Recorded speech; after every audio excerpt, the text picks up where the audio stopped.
In May 1947, a frail, elderly figure emerges from a vehicle atop a desolate California peak. This is the shadowy tale of America's most unbridled party estate, Hearst Castle.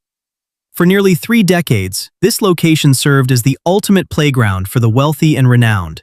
Film icons, policymakers, and tycoons, all drinking beside the pool, dancing beneath gilded ceilings, and strolling past marble sculptures and zebras on the grass. Tonight, however, the music has ceased. The man who constructed it all, publishing tycoon William Randolph Hearst, is nearly devoid of funds and running out of time. The citadel that once shouted power is now a silent jail he can scarcely afford to maintain. And concealed behind every raucous gathering was a secret he attempted to keep from the entire nation. Why did the most dominant media proprietor in the United States pour a vast fortune into a mountain retreat he would eventually forsake? How did a child who grew up fantasizing about castles transform that vision into stone barriers that gradually suffocated his own domain? This is not merely a tale regarding a beautiful mansion. It is a chronicle of fixation, wealth, and the toll of pursuing a fantasy too far. So, what occurs when your dream home begins to consume you? If you appreciate in-depth explorations of Gilded Age design and the dynasties that erected them, please hit the like button, subscribe, and let me know in the comments which estate to investigate next. Your patronage makes these comprehensive narratives possible. Chapter 1. The Night the Castle Went Quiet. The estate still rests on the crest, where the mountains descend to the Pacific. Guides traverse corridors that once reverberated with laughter. Tourists bathe in pools that hosted Hollywood's most luminous stars. Yet, the stillness is oppressive now. The festivities have ended. To comprehend how Hearst Castle transformed into a monument, you must return to the boy who envisioned it, the conglomerate that funded it, and the obsession that nearly ruined everything. We begin with the celebrations. By the early 1930s, San Simeon was the most celebrated private residence in the nation. Weekend visitors came by rail, then ascended long, twisting mountain drives in a convoy of limousines. What they discovered at the summit appeared implausible. A Spanish Renaissance palace balanced on a California peak, encircled by the nation's most extensive private menagerie. The Neptune pool spanned 104 feet, edged with Vermont marble, and bordered by a Roman temple facade, transported stone by stone from Europe. The indoor Roman pool radiated blue and gold beneath a barrel-vaulted ceiling coated in mosaic tiles. Guest bungalows the size of manors were scattered across the slope. Zebras fed on meticulously manicured pastures. Hearst himself roamed the property in a wrinkled sweater, highlighting fresh sculptures, new gardens, and additional wings being built. Friday evenings involved formal banquets in the assembly room. Screen legends sat beside senators. Directors proposed concepts to studio heads. Hearst held court from the center of a massive refectory table, Marion Davies by his flank, keeping the dialogue buoyant and the guests at ease. Following the meal came a film screening in Hearst's private cinema, then dancing, followed by billiards or a stroll through moonlit grounds. The regulations were rigid yet straightforward. Dress for dinner, lights out by midnight, no business discussions at the table, and never, ever critique Hearst or his publications in print. Most visitors adhered to the statutes. The castle was too magnificent, the entry too prized, and the experience too scarce to jeopardize. This was the American dream, rendered in stone and marble, evidence that a boy from San Francisco could construct something grander than European aristocracy, more elite than any gentleman's club, and more discussed than the White House itself. Yet by May 1947, that fantasy was crumbling. The floodlights remained unlit. The guest cottages lay vacant. Building machinery rusted on incomplete terraces. Hearst himself was residing in exile in Beverly Hills, his health deteriorating, his wealth siphoned by decades of spending faster than even a media empire could generate. The citadel he erected to demonstrate his influence had morphed into the emblem of his collapse. What transpired between the raucous parties and the silent corridors? How does a man spend nearly 30 years crafting a palace only to forfeit it before his death?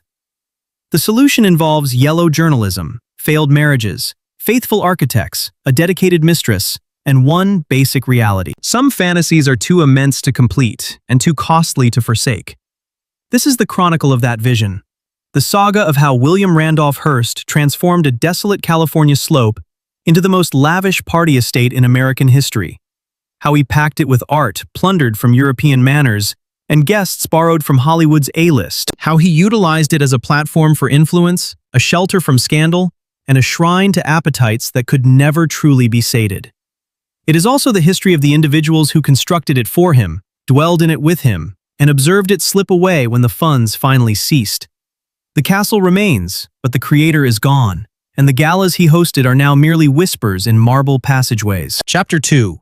The boy who grew up in someone else's mansion. The fixation began early in his existence.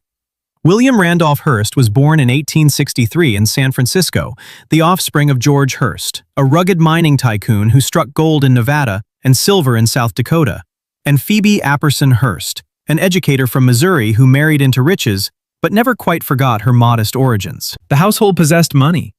What they missed, at least in the view of high society, was sophistication.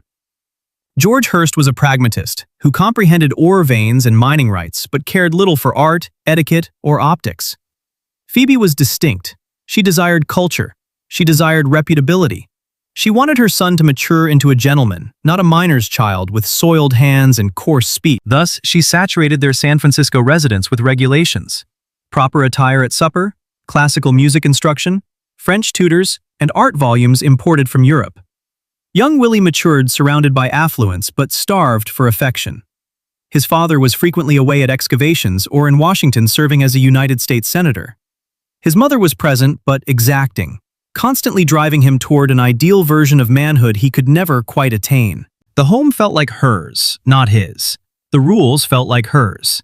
Even the art on the walls, Renaissance canvases, Greek statues, Persian carpets, seemed like her argument to the world that the Hearsts belonged among San Francisco's old money dynasties, the ones who looked down on mining wealth as filthy and new. Willie learned early that he was perpetually being assessed, never quite adequate, never quite polished enough. The boy who possessed everything somehow felt he owned nothing that was truly his. Then came the voyage that altered everything. In 1873, when Willie was 10, Phoebe took him on an 18-month tour of Europe. They toured museums in Paris, galleries in Florence, and castles along the Rhine. Phoebe analyzed art and architecture with the gravity of an academic. Willie absorbed something else. He saw power rendered visible in stone. European aristocrats resided in castles. They packed those castles with treasures amassed over centuries.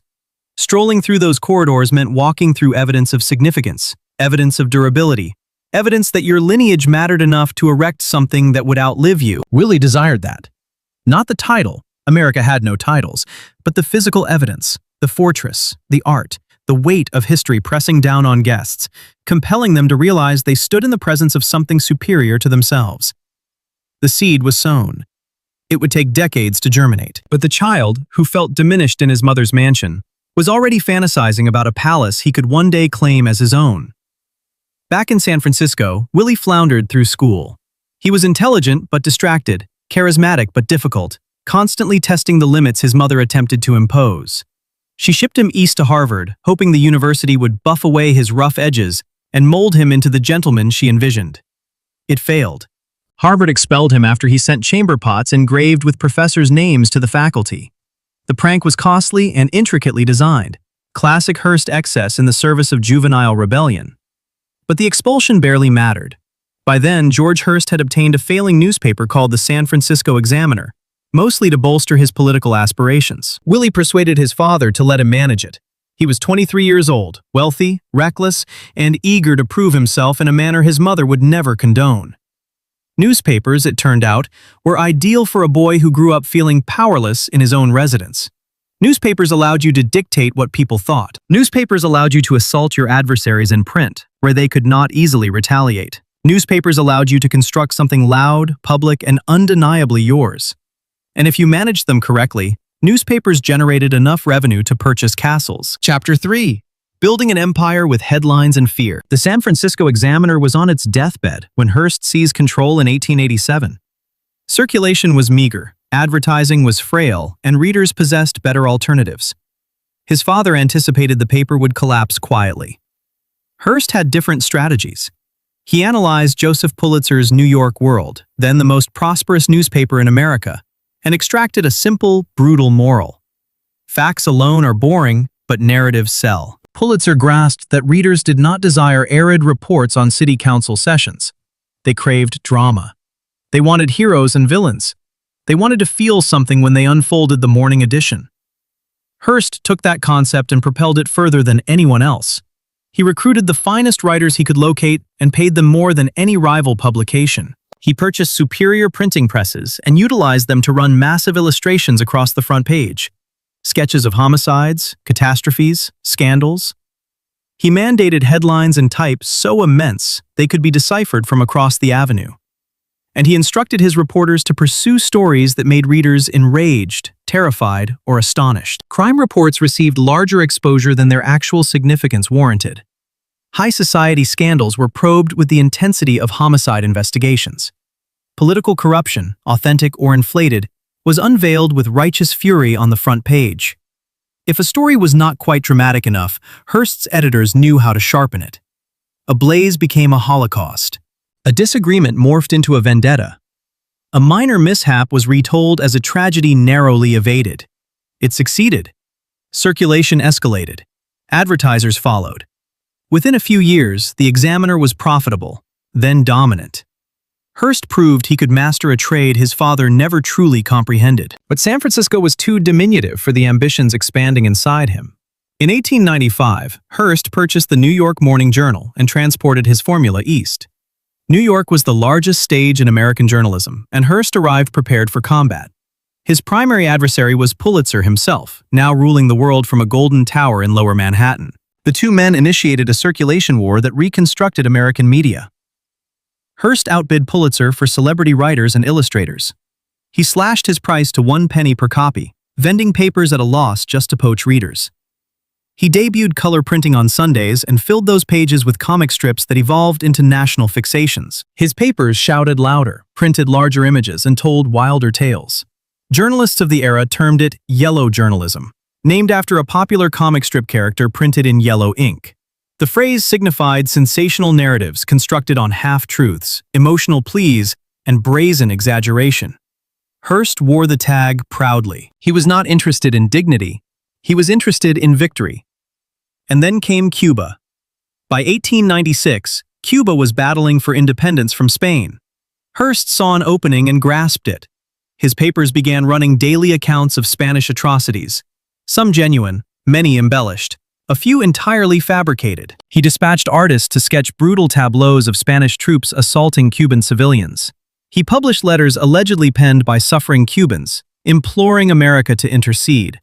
When the USS Maine detonated in Havana Harbor in February 1898, killing 260 American sailors, Hearst's journal indicted Spain before any inquiry could even commence. The headline screamed allegations. The illustration depicted Spanish saboteurs planting underwater explosives. Editorials demanded conflict. Historians still debate what actually sank the Maine. The official inquiry at the time blamed a mine. Modern analysis suggests an accidental coal fire that ignited the ship's munitions. But in 1898, what mattered was not the concealed truth. It was the narrative Hearst told so vociferously that millions accepted it without skepticism. America went to war with Spain. Hearst's circulation skyrocketed, and William Randolph Hearst learned the most dangerous lesson of his life. If you control the story, you control reality. If you shout loudly enough, facts begin to warp until they resemble whatever you say they are. He had discovered his power. Now he needed a castle worthy of a monarch. Chapter 4. Encountering Julia Morgan, the quiet genius in the background. By 1900, Hearst owned newspapers in New York, San Francisco, Chicago, and Los Angeles. His dominion was expanding. His wealth was assured, yet he still possessed no place that felt like home. He owned real estate dispersed across the country. Apartments in New York, a mansion in San Francisco inherited from his mother after her death in 1919. None of them sated the hunger planted during that childhood voyage to Europe. They were fine houses, but they were not castles. Then he recalled the ranch. His father had acquired 40,000 acres of ranch land along the California coast near San Simeon in 1865. The terrain was magnificent but isolated. Rolling hills cloaked in oak trees overlooking the Pacific from high bluffs. George Hearst utilized it for cattle and for occasional camping excursions with his son. Young Willie had adored those trips. The liberty, the open firmament, the wind blowing off the ocean, the sensation that all this earth stretching out in every direction somehow belonged to his clan. After his mother's passing, Hearst inherited the ranch. He was 56 years old, affluent on a scale most people could not conceive, and finally prepared to build something lasting. He needed an architect. Most wealthy men in 1919 would have commissioned a famous firm from New York or Boston, prestigious names that designed and established modes for established families. Hearst made a distinctive choice. He hired Julia Morgan, a 47-year-old architect working quietly out of an office in San Francisco. Morgan was exceptional in every regard that mattered. She was a woman in a profession completely monopolized by men. She was the first woman admitted to the architecture program at the École des Beaux-Arts in Paris, where she studied under the same masters who trained designers of grand European monuments. She had returned to California and built a thriving practice designing residences, churches, and institutional structures, always with meticulous attention to structure, proportion, and craft. She was petite, soft-spoken, and absolutely precise. Where Hearst was expansive and impulsive, Morgan was methodical and grounded. Where he dreamed in grand gestures, she thought in load-bearing walls, drainage systems, and earthquake forces. Hearst had employed her years earlier for smaller tasks, renovations, additions, a few buildings on his properties. He trusted her technical prowess. More importantly, he trusted her to listen. Morgan did not tell clients what they ought to desire. She listened to what they wanted and then figured out how to construct it. In 1919, Hearst brought Morgan to the hilltop at San Simeon and said something like, "I get tired of going up there and camping in tents. I am getting a little old for that. I would like to build a little something." A little something. Morgan understood immediately that Hearst was not describing anything small. She had worked with him long enough to know that his projects grew, mutated, and expanded once they were underway. She knew he collected art and antiquities by the shipload. She knew he desired something grand enough to match his newspapers, his fortune, and his ego. What she could not have known was that this little something would consume the next 28 years of her existence. They began with sketches. Hearst wanted a main house on the hilltop. He called it La Casa Grande, and 3 guest cottages encircling it. He wanted Mediterranean styles, something reminiscent of the Spanish missions he remembered from childhood, but grander, richer, more ornate. He wanted towers, he wanted terraces, he wanted pools. Morgan listened. She took notes. She walked the site, studied the gradients, felt the wind. Then she returned to San Francisco and began drafting. The relationship that emerged was unlike any other architect-client partnership in American history. Hearst sent her constant letters filled with concepts, sketches, grievances, and mandates. Morgan replied with drawings, cost projections, and gentle corrections. When his ideas defied physics, budgets, or basic engineering, and he wanted the impossible, she made it possible. He changed his mind. She adapted. Construction began in 1919. Neither of them knew it would never truly finish. Chapter 5. A playground for a man who never grew up. The initial structures rose rapidly. Morgan started with the 3 guest cottages, Casa del Mar, Casa del Monte, and Casa del Sol. Each one was large enough to be a mansion in its own right. They ringed the hilltop like sentinels, waiting for the main house that would rise between them. Hearst could not wait for completion. By 1920, he was already bringing guests to the half-finished site, hosting them in tents and in the newly completed cottages while construction crews worked around them. He loved showing people the project in motion. He loved pointing to bare foundations and saying, "Here will be the tower." He loved walking visitors through rooms still missing ceilings and describing the Renaissance furniture, carved fireplaces, and tapestries that would one day fill them. The castle grew in layers, constantly shifting as Hearst's tastes evolved. He toured Europe regularly, buying entire rooms from demolished palaces and monasteries. Spanish ceilings, Italian doorways, French fireplaces, Gothic choir stalls. He shipped them back to California in crates and told Morgan to build around them. If a ceiling did not fit the room she had designed, she redesigned the room. If a doorway required moving a wall, she moved the wall. Hearst treated the whole project like the world's most expensive toy. He was building a castle the way a child builds with blocks, adding pieces wherever they looked interesting, unconcerned with perfect symmetry or architectural purity.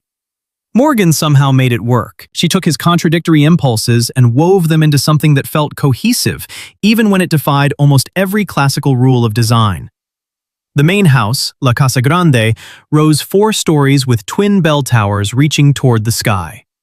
The facade mixed Spanish colonial details with Mediterranean proportions and Gothic touches. Inside, rooms flowed into each other without any obvious organizing logic. A Gothic library opened onto a Spanish cloister. A Moorish sitting room led to a Renaissance-style bedroom. The assembly room, the heart of the house, stretched 100 feet long, lined with choir stalls from an Italian monastery and hung with Flemish tapestries. It looked less like a living room and more like a throne hall disguised as a country house interior. Then came the pools. The outdoor Neptune pool began as a simple rectangular design. Hearst rejected it. Too plain. Morgan tried again with classical columns. Better, but still not grand enough for him. She tried again and again. The Neptune pool went through multiple complete reconstructions over 17 years before reaching its final form. 104 feet of Vermont marble surrounding turquoise water, framed by a Roman temple facade and flanked by marble statues of Neptune and the Nereids. The indoor Roman pool took inspiration from ancient baths Hearst had seen in Italy. Morgan covered every surface in hand-set glass mosaic tiles, blue, gold, and orange in elaborate geometric patterns. 8 marble statues of gods and heroes lined the walls. Light filtered through alabaster globe lamps, making the water glow from within. It looked like something Caesar might have built if Caesar had unlimited money and a California architect obsessed with detail. The zoo grew alongside the architecture. Hearst imported animals from around the world: zebras, emus, kangaroos, elk, buffalo, even polar bears. They roamed semi-free across the hillside in carefully fenced enclosures. Guests driving up the winding road passed zebras grazing near the oak trees, as if this combination of African wildlife and California ranch land were the most natural thing in the world. Every year brought new additions: a tennis court, a second library, more guest rooms, another terrace, a private airstrip. The project had no end date because Hearst had no intention of stopping. Building was the point. Acquiring was the point. He was not creating a home. He was creating proof that William Randolph Hearst could have anything he wanted. Rules and budgets and architectural coherence be damned. By 1925, San Simeon was famous. Hollywood knew about it. Political circles whispered about it. Invitations to spend a weekend on the hill became the most coveted ticket in California. The parties were about to begin. Chapter 6. Marion Davies, the funny girl in the golden cage. The palace required a matriarch. Hearst found her in 1915, long before the first stone was laid at San Simeon. Marion Davies was a chorus girl in a Broadway show when they met. She was 18. He was 52, married with 5 sons, and already one of the most powerful men in America. She was funny, warm, quick on her feet, and utterly charming, qualities that mattered more to Hearst than conventional beauty or high social rank. He fell hard.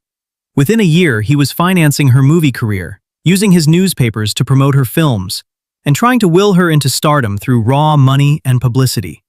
She did have real talent: sharp comic timing, a loose, natural screen presence, an ability to make even weak material feel alive. But the whispers followed her everywhere. Marion Davies was only famous because William Randolph Hearst said so. The whispers were not entirely wrong. Hearst poured millions into her career. He founded Cosmopolitan Pictures specifically to produce her films. He pressured theater owners to show them. He ordered his critics to praise them, sometimes against their own judgment. When sound came in and other silent stars vanished, Marion made the jump because Hearst paid for the best directors, the best writers, the most lavish sets. He tried to buy her a permanent place in Hollywood. She never escaped the shadow of that support. The industry respected her work, but resented his constant interference. The public liked her movies, but knew she was Hearst's mistress, not his wife. Millicent Hearst, the legal Mrs. Hearst, stayed in New York with the couple's 5 sons, living separately but never agreeing to a divorce. Marion would never wear a wedding ring. She would never be introduced as Mrs. Hearst. She would always be Miss Davies, the actress living with a married man. San Simeon became her refuge and her cage. At the castle, Marion was the unofficial hostess. She greeted guests, kept conversation moving, remembered everyone's names and small preferences, and made Hollywood's biggest egos feel relaxed at Hearst's stiff, rule-bound table. She was genuinely kind. When actors struggled with alcohol, she tried to steady them quietly. When chorus girls needed work, she found them roles. When Hearst's moods turned dark and controlling, she cut through the tension with jokes, impressions, and a kind of emotional warmth no amount of money could buy. She also drank. At first it was social, then steady, then heavier as the years went on. The strain of living under constant gossip, of playing the cheerful hostess every night, of being adored by Hearst yet never fully accepted by society. It all left marks. The hilltop palace that looked like paradise from the outside sometimes felt to her like a beautiful prison with no exit. And still she stayed. Through scandals, through rumors, through Hearst's failed political campaigns and public embarrassments, through his financial crisis. She stayed because, from everything friends later said, she genuinely loved him. Not the empire, not the headlines, not the power games his newspapers played. She disliked how vicious they could be. She loved the private William Randolph Hearst, the man who could be goofy, generous, and surprisingly fragile when the world was not watching. He built her a 14-room bungalow on the MGM lot in Los Angeles, another over-the-top gesture, a smaller palace wired into the studio's power grid. He covered her in jewelry. He rewrote scripts to highlight her strengths. He asked her opinion on everything from editorial campaigns to which antique tapestries should hang in which room at the castle. And every weekend he flew or drove with her to the hilltop, where, for a few days, they could pretend the rest of the world and its rules did not exist. Marion made San Simeon feel warm. She took Hearst's monument to his own ego and softened it into something closer to an actual home. The castle had its architect in Julia Morgan and its builder in William Randolph Hearst. But its heart, the reason guests wanted to come back, was Marion Davies. Without her, the parties would have been pure display. With her, they almost felt like gatherings of friends. Almost. Chapter 7. Hollywood on the Hill, the wildest party palace in America. The schedule was nearly immutable. Friday afternoon, a private train car pulled out of Los Angeles carrying anywhere from 15 to 30 invited guests. By early evening, they reached San Luis Obispo, where Hearst's limousines waited to collect them and begin the slow climb up the winding 5-mile road to the castle. The drive took nearly an hour. Through the windows, guests watched the landscape shift from coastal scrub to oak-dotted hills, the air growing cooler as they gained height. Every so often they caught sight of zebras or buffalo grazing in the golden light, animals that had no business being on a California ranch, yet somehow fit perfectly into Hearst's private world. Then the road curved one final time, and the castle appeared on the ridge. White towers glowing against the darkening sky, floodlights washing over pools and terraces. It looked like something from a dream or from a movie set, which was precisely the point.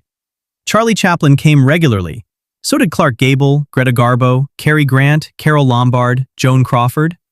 At one time or another, nearly every major star of Hollywood's golden age spent a weekend at San Simeon, along with directors, producers, writers, and the occasional politician or business tycoon. The guest list was by invitation only and gloriously unpredictable. A silent film comedian might find himself seated next to a Supreme Court justice. A Broadway actress might end up talking by the pool with a British lord. The castle ran on rules that somehow felt both relaxed and strict. Guests were assigned rooms, some in La Casa Grande, others in the cottages. Each one furnished with Renaissance furniture and museum-quality art. They were expected to dress formally for dinner. Cocktails at 7:30 in the assembly room, dinner at 9, served at a long refectory table that could seat 40. Hearst took the center spot. Marion beside him, the rest of the guests scattered without any obvious order of rank or importance. The food was surprisingly plain. For all the opulence around them, Hearst preferred straightforward dishes, roast chicken, simple vegetables, basic desserts. He disliked elaborate French cuisine and saw no reason to serve it just to show off. Ketchup and mustard bottles sat openly on the table next to fine china and crystal, a small reminder that the man paying for everything still thought like a rancher's son. Conversation at dinner was lively, but bounded by invisible lines. People told stories, gossiped, flirted, but no one talked business deals. No one started political arguments at the table. And absolutely no one criticized Hearst or his newspapers, where he might hear it. San Simeon was presented as neutral ground, a place to escape studio pressure and professional rivalries, as long as everyone remembered who owned the hill. After dinner came the movie. Hearst's private theater, with around 50 seats, ran the newest Hollywood releases, often before they opened to the public. Studio heads sent him advanced prints as a courtesy and as a form of insurance. A positive mention in his newspapers could make a film. A bad one could hurt it. Marion's films always played to warm applause. Whether the picture was good, mediocre, or worse, no one wanted to be the guest who did not laugh. Then the night shifted into smaller groups, dancing in one of the sitting rooms, billiards, card games, or slow walks through moonlit gardens while the Pacific wind moved through the trees. All of it stopped when Hearst's bedtime rule kicked in. Lights out at midnight. The public rooms went dark, and the host withdrew. Guests could stay awake in their rooms, but the performance of the evening was officially over. Saturday had its own rhythm. Swimming in the Neptune or Roman pools, tennis on the courts, horseback rides across the hills, lounging on sunlit terraces while servants brought drinks and light meals. Some guests wandered the endless rooms, stunned by the art collection. Tapestries, statues, ceilings stolen from Europe and rebuilt on the hilltop. Others napped or quietly worked on scripts and correspondence. The atmosphere felt easygoing, but there was always an unspoken bargain underneath it. You were here because Hearst allowed it. You enjoyed a level of luxury almost no hotel on earth could match, and in exchange you did not cross him.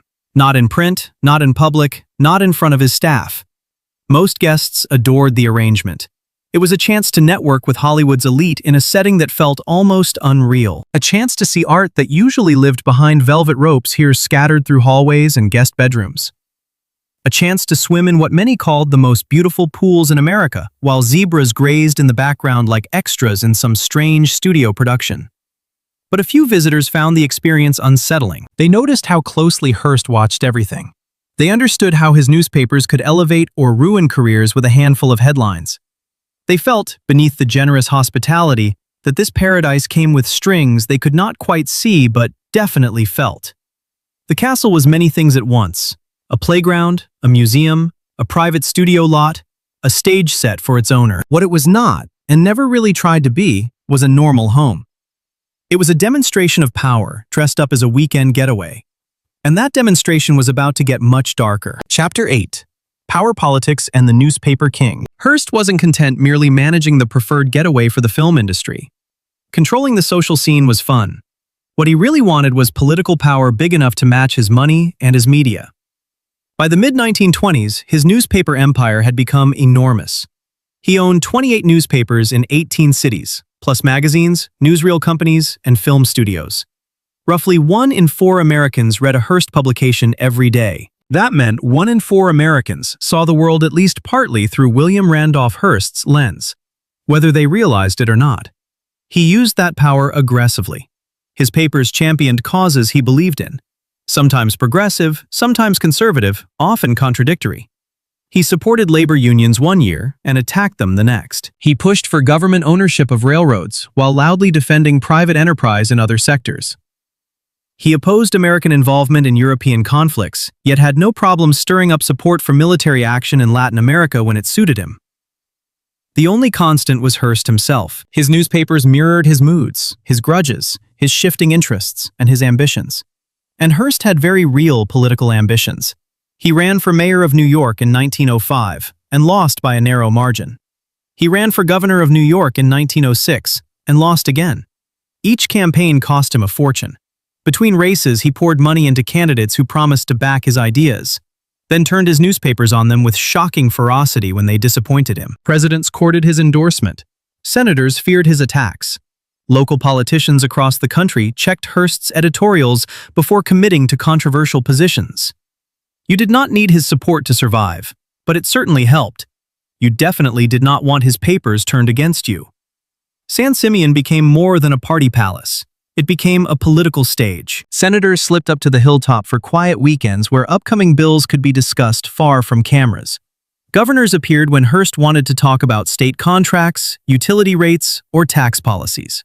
Presidential hopefuls made pilgrimages to the castle, fully aware that favorable front-page coverage in Hearst papers could nudge an election. The castle offered the one thing politicians wanted almost as much as publicity: privacy. At San Simeon, away from rival journalists and party operatives, deals could be floated, tested, and refined without leaving a paper trail. Hearst could spell out what he wanted. Politicians could feel out how far they could go without provoking hostile headlines. Everyone smiled for photos by the Neptune pool, knowing the real negotiations were happening on shaded terraces and in quiet sitting rooms after dinner. The line between journalism and political manipulation did not just blur, it vanished. When Hearst opposed a policy, his papers framed it as a looming catastrophe. When he supported a candidate, that candidate suddenly enjoyed glowing profiles on the front page, while opponents were dragged through stories about petty scandals, old rumors, and carefully chosen questions of character. Facts became flexible tools arranged to serve Hearst's chosen narrative. His editors understood that their job was not to provide neutral truth. Their job was to help William Randolph Hearst win. Hollywood guests watched all this with mixed emotions. Some admired the raw power, the idea that a single man could shake presidents by rattling a printing press. Others found it unnerving. But everyone understood that crossing Hearst carried consequences. An actor who annoyed him might find vicious gossip about their personal life splashed across his entertainment pages. A director who criticized his politics might see their films mysteriously savaged by Hearst's reviewers. A producer who refused to book Marion's pictures could suddenly have trouble getting any of their other movies covered positively. The castle's hospitality came with invisible chains. Most guests never felt those chains because they never tugged on them. They swam in the pools, complimented Marion's films, steered clear of politics at the table, and went home with good memories and useful connections. The system ran smoothly because almost no one tested the limits. But Marion saw the darker reality. She watched senators and governors flatter Hearst to his face, then roll their eyes the moment he left the room. She saw studio executives laughing at his jokes in the assembly room, then complaining bitterly about his interference once they were back in Los Angeles. She understood that many guests did not come because they loved Hearst. They came because they feared him or needed him. And she watched Hearst himself grow more isolated even as he surrounded himself with crowds. He had power. He had wealth. He had the most spectacular residence in America. But he had very few people around him who loved him for anything other than what he could provide. The castle was a throne, and thrones are lonely places, even when they are full of guests, especially when they are full of guests. Chapter 9. The People Below the Stairs. As film icons nursed drinks by the Neptune pool, another population kept San Simeon alive. The staff, the workers, the people whose names never appeared in gossip columns, but whose labor made every glittering weekend possible. At its peak, San Simeon employed more than 150 people full-time. Maids, cooks, gardeners, electricians, plumbers, drivers, animal keepers for the zoo, guards to patrol the grounds, switchboard operators, secretaries. A workforce large enough to run a hotel, a ranch, and a private resort all at once, working in shifts around the clock to maintain the illusion of effortless luxury. They lived in dormitories and staff housing scattered across the property, far from the main house where guests might notice them. They worked long hours for wages that were decent by 1920 standards, but far from generous considering the size of Hearst's fortune. And they followed strict rules about how, when, and if they could interact with guests or with the Hearsts themselves. Staff were expected to be invisible. A maid cleaning a guest room was supposed to disappear if she heard footsteps in the hallway. Gardeners working near the terraces stepped back and moved out of sight when Hearst or his guests came outside. Drivers waited in hot cars for hours without complaint. Cooks prepared meals for dozens but never tasted them in the dining room. The castle was staged to feel like a place that maintained itself by magic.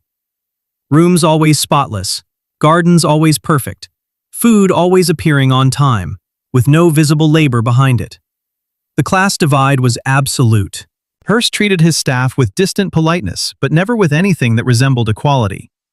He knew the head gardener's name, but not the names of the dozen men who worked under him. He recognized excellent service, but showed little curiosity about the lives of the people providing it. To him, they were essential components of the castle's operation, parts of the machine no different from the plumbing or the electrical systems. Some staff members stayed for years, even decades.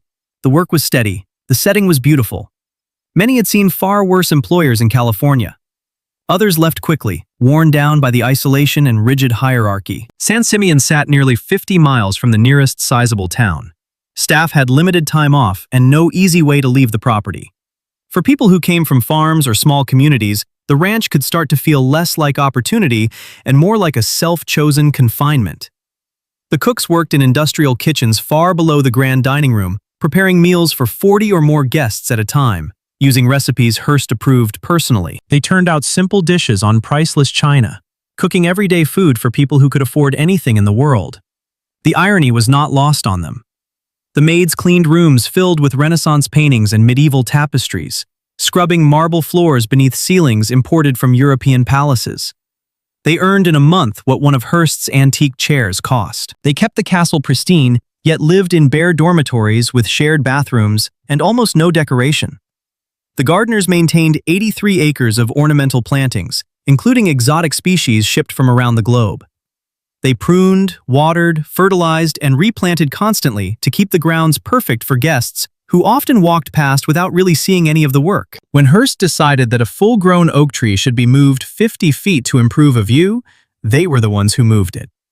The animal keepers fed and cared for the zoo's imported collection: zebras, elk, bears, monkeys, and more. The animals were costly, temperamental, and sometimes dangerous. Keepers worked in every kind of weather, dealing with injuries, illnesses, and escapes, while Hearst proudly showed off the menagerie to delighted visitors who only saw the novelty of African wildlife on California hillsides. These workers built the castle alongside Julia Morgan's construction crews. They kept it running during its glory years, and they watched from the edges as the fortune that paid them slowly began to crack. Because while Hearst spent millions on art and construction, he sometimes delayed staff paychecks when cash flow tightened. While he bought entire rooms ripped from European estates, workers requested basic repairs to their own housing and were told to wait. The people who kept his paradise functioning were the first to feel the pain when his empire strained. They were loyal, they were skilled, they were essential, and they were almost completely invisible to the man whose dream they sustained with their hands and their time. Chapter 10. Cracks in the marble, debt, doubt, and isolation. Fractures began to show in 1929, but Hearst refused to acknowledge them. The stock market crashed in October, banks failed, fortunes evaporated overnight. The Depression settled over America like a long, dark winter. Newspapers lost advertising as businesses slashed their budgets. Circulation dropped as unemployed workers stopped buying daily papers. Revenue that had flowed steadily for decades slowed to a thin, unreliable trickle. Hearst kept spending. He continued purchasing masterpieces. He added more rooms to San Simeon. He financed more of Marion's films. He kept his newspaper empire operating at full strength. Even as competitors folded or merged to survive, he behaved as if money were an endless river, as if his empire was too big to sink, as if economic disaster was something that happened to other people, ordinary people, not to William Randolph Hearst. His accountants told him otherwise. His sons begged him to cut costs. His business managers brought him detailed reports showing the gap between income and expenses widening every month. Hearst ignored them all. He had built his empire by thinking big and spending boldly. To him, cutting back did not feel like sensible business. It felt like surrender. The bills kept coming. Art dealers demanded payment for pieces he had purchased years earlier. Construction at San Simeon consumed millions of dollars annually. Payroll for thousands of employees across his newspaper chain arrived every month without fail. Property taxes were due on estates scattered across the country. Marion's film productions, many of them loss-making, needed fresh injections of cash. The zoo on the hill required constant, expensive care. By 1935, Hearst owed roughly $125 million, the equivalent of around $2 billion in modern terms. His assets were enormous, but mostly illiquid. He owned newspapers, real estate, and vast art collections worth hundreds of millions. But he could not turn them into cash fast enough to keep up with his debts. Eventually, the bank stepped in. In 1937, a consortium of creditors took control of Hearst's finances. They installed their own managers to oversee his empire and placed strict limits on what he could spend. They began selling assets. Newspapers were shut down or sold off. Real estate holdings were liquidated. And most painfully for Hearst, they started selling his art, the treasures he had spent 4 decades collecting.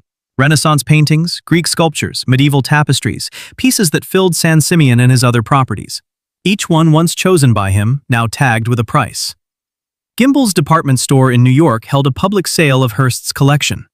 Thousands of items were displayed across multiple floors. Wealthy buyers walked through, selecting pieces Hearst had once taken from European palaces and noble estates. The newspapers, including some that used to fear him, covered the sale as a spectacle of humiliation. The man who had spent his life acquiring objects to prove he would never lose anything was now selling them off one by one to pay his creditors. Construction at San Simeon stopped completely. Workers were dismissed. Plans for new wings and terraces were abandoned mid-project. Scaffolding stood around unfinished walls.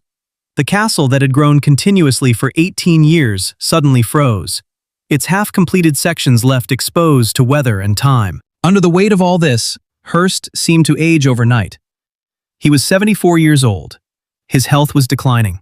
His life's work was being dismantled by bankers who treated him like a reckless teenager with a maxed-out credit line. The man who had once bent public opinion with a headline now had to ask permission to spend his own money. Marion watched the change with a growing sense of helplessness. The restless energy that had driven him for decades dwindled. He became short-tempered, withdrawn, fixated on small details of the castle's decor because he could no longer control the larger forces tearing his empire apart.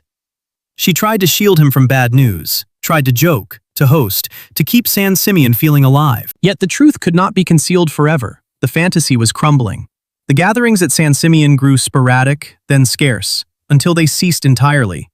Invitations to the hilltop were no longer the most desired passes in California. Silence fell over the castle. The staff was reduced to a bare minimum.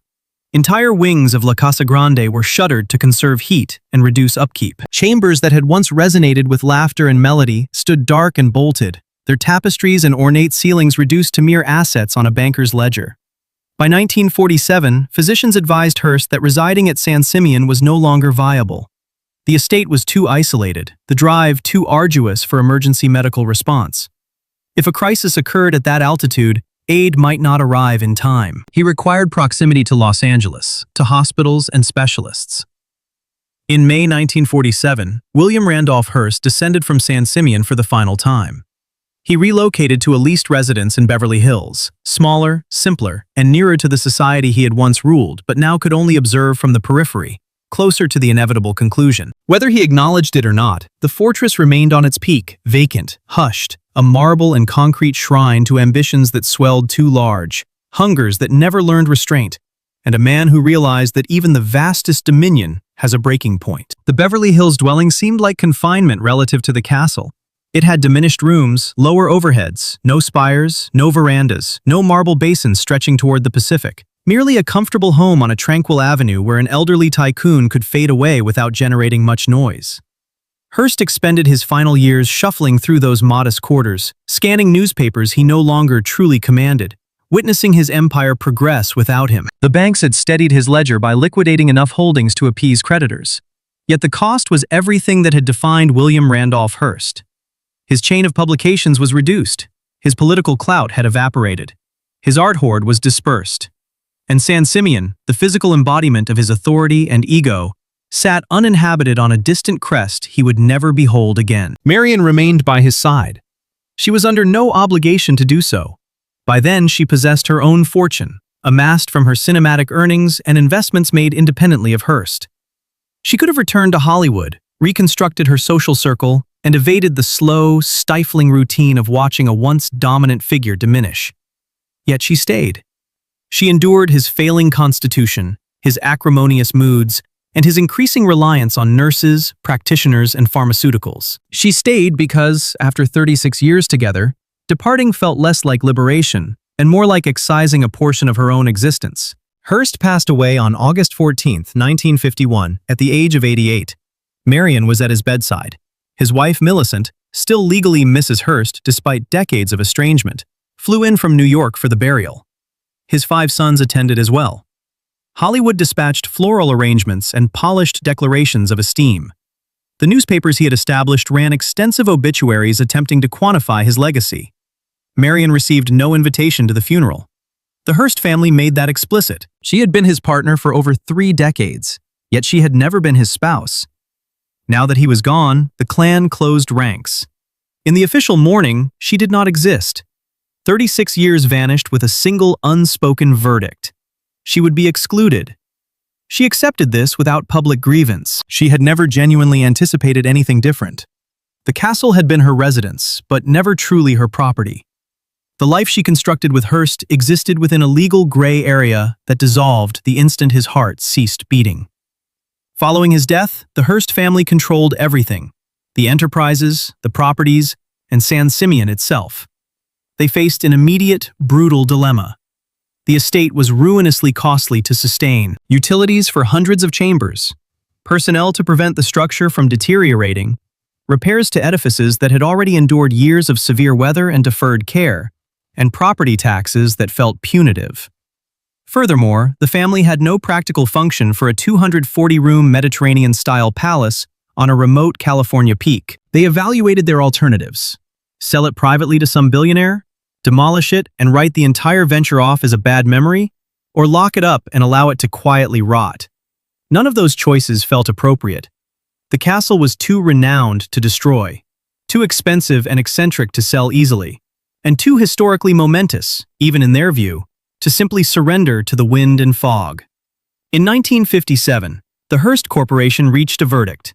It donated San Simeon to the state of California. The family retained the surrounding ranch acreage, but gifted the castle, the guest bungalows, the pools, and 123 acres of the hilltop to the public. The stipulation was simple and lucid. It must become a state historical monument, preserved and accessible for guided excursions. It was a pragmatic resolution to an impossible predicament. The state would finance maintenance through entry fees. The Hearst surname would remain attached to something magnificent, rather than a ruined carcass on a crumbling slope. And the public would finally be permitted inside the legendary fortress that for nearly 40 years had been visible from the highway, but barred to anyone lacking an invitation. California accepted. Strategies commenced to transform the private court into a public museum. Personnel were recruited. Tour paths were charted. Safety protocols were mandated. Ropes and placards went up where once only servants trod. The castle that Hearst had constructed to keep the world at a measured distance would now unlock its gates to anyone willing to purchase a ticket and follow a docent. Marion Davies observed all of this from a distance. She never returned to San Simeon after Hearst died. The location held too many recollections, and none of them belonged to her in any official capacity. She had been the castle's beating heart for decades, yet historical summaries would reference her, if at all, as a footnote. She passed away in 1961, 10 years after Hearst, affluent, comfortable, and largely disregarded by the Hollywood that had once craved her attention. The castle outlived them both. Public visitation commenced in June 1958. Travelers ascended the same twisting route that had once transported Hollywood's elite, though now they arrived in buses rather than limousines. They paid $2 for entry, roughly $20 in modern currency, and followed guides through chambers that still smelled faintly of old wealth and faded aspiration. The docents narrated a refined, softened iteration of the past. They introduced Hearst as a media publisher and art connoisseur. They highlighted Renaissance ceilings and medieval tapestries, but omitted how many papers he had shuttered or the magnitude of debt he had amassed to acquire them. They displayed the Neptune pool and the assembly room without uttering a word about the political bargains struck in those spaces, or the way Hearst once warped American opinion from those hilltop quarters. Marion Davies was scarcely mentioned in the official script. She appeared as a fleeting detail, an actress who occasionally visited. There was nothing regarding her 3 decades as the estate's hostess. Nothing about her quiet aid for struggling performers. Nothing about her fidelity to a man who could never make her his bride. History was being redacted in real time, sanding off the jagged edges to provide tourists with a simple, easily digestible narrative. Early visitors traversed the castle with mixed responses. Some were astounded by the sheer opulence. Others found it gaudy, even preposterous. Many simply could not decipher what they were viewing. Architectural modes collided. The scale felt oppressive. Mediterranean revival sat beside Gothic fragments and Renaissance furnishings, creating something that defied neat categorization. It was not a palace in any traditional European sense. It was not quite a museum, though it housed museum-quality artifacts. It felt like a strange hybrid, a wealthy man's fantasy rendered solid, now open to the populace, almost like a theme park attraction. Former staff members sometimes joined the groups, blending into the crowd as paying customers. They walked past areas they had once scrubbed, polished, or mended. They noticed details others would miss. A faint blemish on marble they had attempted to erase. A terrace where they had labored through brutal heat. A doorway where Hearst had stood issuing commands. They rarely spoke up. Their memories were not part of the official program. The castle's public story concentrated on the builder and his famous guests, not on the individuals who actually kept the entire machine functioning. The state set about stabilizing the property. Years of postponed maintenance had left scars. Roofs leaked. Pipes had corroded. Gardens had run wild. Restoration began gradually, funded by admission receipts that grew as word spread about the castle's strange, hypnotic grandeur. Journalists rediscovered San Simeon. Magazine features labeled it Hearst's Folly, his monument to extravagance, his real-life Xanadu. The comparison to Citizen Kane was inescapable. Orson Welles had loosely based his 1941 film on Hearst's life, and the fictional Xanadu, a vast, empty palace where a lonely tycoon dies surrounded by objects instead of people, seemed to predict San Simeon's fate with eerie precision. Hearst had loathed Citizen Kane. He utilized his newspapers to assault the film, pressured theaters not to screen it, and attempted to bury it completely. That campaign failed. The movie became a classic, and now tourists walked through the real Hearst Castle, quietly comparing it to Welles's invention, and wondering how much of the film's darker portrait had been factual. Over time, the castle's significance shifted. It ceased being read purely as a symbol of triumph and started to appear more like a warning. Look what occurs when wealth and ego are granted no boundaries. Look what remains when the guests depart and the festivities cease. Look at this beautiful, solitary place built to impress people who never truly cared about the man behind it. And still, people kept arriving. Thousands per year initially, then tens of thousands, then hundreds of thousands.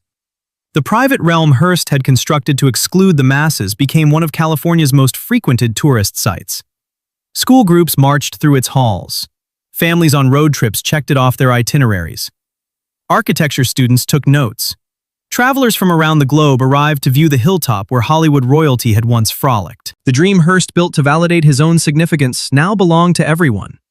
That irony alone might have enraged him more than any negative headline. The tours did not narrate the entire saga. They could not. The truth was too intricate, too uncomfortable, and too far removed from the polite narrative California wished to attach to one of its most famous landmarks. Behind every stone at San Simeon stood the empire that financed it. And that empire was founded on something much darker than art collecting and architectural aspiration. Hearst's publications transformed the nation, and rarely for the better. They helped pioneer a style of journalism that prioritized emotion over accuracy, sensation over truth, and profit over the public good. When Hearst required circulation, his papers invented or exaggerated scandals. When he desired war, his headlines manufactured outrage. When he opposed a political candidate, his front pages went to work, destroying reputations with half-truths and carefully engineered falsehoods. The Spanish-American War was the clearest instance, but it was far from the only one. Hearst's papers spent decades stoking fear of immigrants, particularly Chinese and Japanese communities on the West Coast. They published openly racist cartoons and inflammatory editorials that helped justify discriminatory laws and encouraged violence. They sensationalized crime in ways that fueled panic without making anyone safer. They turned complex political debates into simple morality plays, where Hearst's chosen side was always heroic and the opposition was always corrupt. This was not some side effect unrelated to San Simeon. This was the engine that made it possible. Every tower, every pool, every imported ceiling was paid for by newspapers that made the country angrier, more fearful, and more divided. The castle was breathtaking. The foundation was rotten. Hearst himself seemed to feel no guilt. He believed his papers printed truths that respectable media ignored. He viewed himself as a champion of the common man against corrupt elites. Even as he resided in a palace that made most European nobles look modest, the contradiction never appeared to trouble him. The castle also narrated a larger American tale about the Gilded Age and what followed. A time when individuals could amass obscene fortunes with almost no regulation or accountability. Hearst inherited his starting capital from his father's mining operations, then multiplied it through a media empire that faced no real checks on its power to mislead, manipulate, or destroy. He built San Simeon in an era when labor protections were thin, environmental regulations were non-existent, and the gap between rich and working Americans was already vast and widening. The castle's construction employed hundreds of laborers who slept in plain dormitories, while Hearst dozed under carved Renaissance ceilings. The zoo's exotic beasts were ripped from wild populations with no thought for conservation. The art collection was assembled by purchasing treasures from a Europe shaken by war and economic collapse, from aristocratic families who sold centuries of heritage because they had no other option. Modern visitors walking through San Simeon see beauty and excess. What they often miss is the web of exploitation that made it all feasible. The workers who built and maintained it. The species reduced in the wild to decorate a hillside zoo. The European families forced by desperation to sell their history. The newspaper readers who were manipulated into backing policies and wars that served Hearst's influence more than their own interests. The comparison to today is uncomfortable but hard to evade. Hearst's media model, emotionally charged, flexible with facts, optimized to grab attention rather than to inform, never really vanished. It adapted first to radio, then to television, then to cable news, and now to social media feeds and algorithmic timelines. The core principle remained the same. Seize notice through whatever methods required, monetize that attention, and use the resulting power to push your own agenda. San Simeon stands as a monument to where that path can lead. Not to lasting wisdom or genuine respect, but to a stunning, hollow castle that outlived its creator and ended up as a cautionary tale about confusing wealth with wisdom, power with purpose, and publicity with legacy. Every visitor who walks past the Neptune pool steps through a kind of crime scene. Not a crime of blood, but a crime of values. A life spent accumulating more instead of understanding more. Taking instead of giving, shouting instead of listening. The marble remains beautiful, but the stains go deep. The castle's history was never solely about Hearst. Two women defined the estate just as profoundly as the magnate whose name it bears. Yet their roles were minimized, blurred, or quietly erased from the version of history told to the public.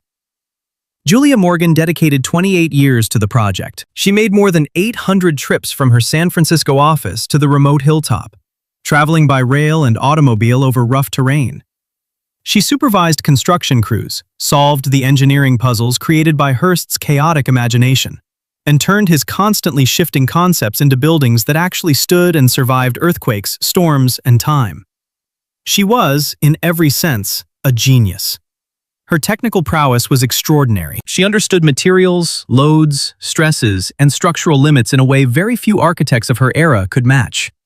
At the same time, she was an artist able to blend clashing architectural styles into something that felt strangely unified. Hearst demanded the impossible.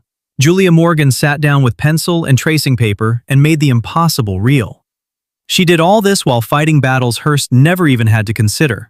As a woman in a male-dominated profession, she faced constant skepticism from contractors, suppliers, and inspectors who assumed she did not belong on a building site. She proved them wrong again and again. But the proving never stopped. Every project required her to demonstrate competence that male architects were simply granted by default.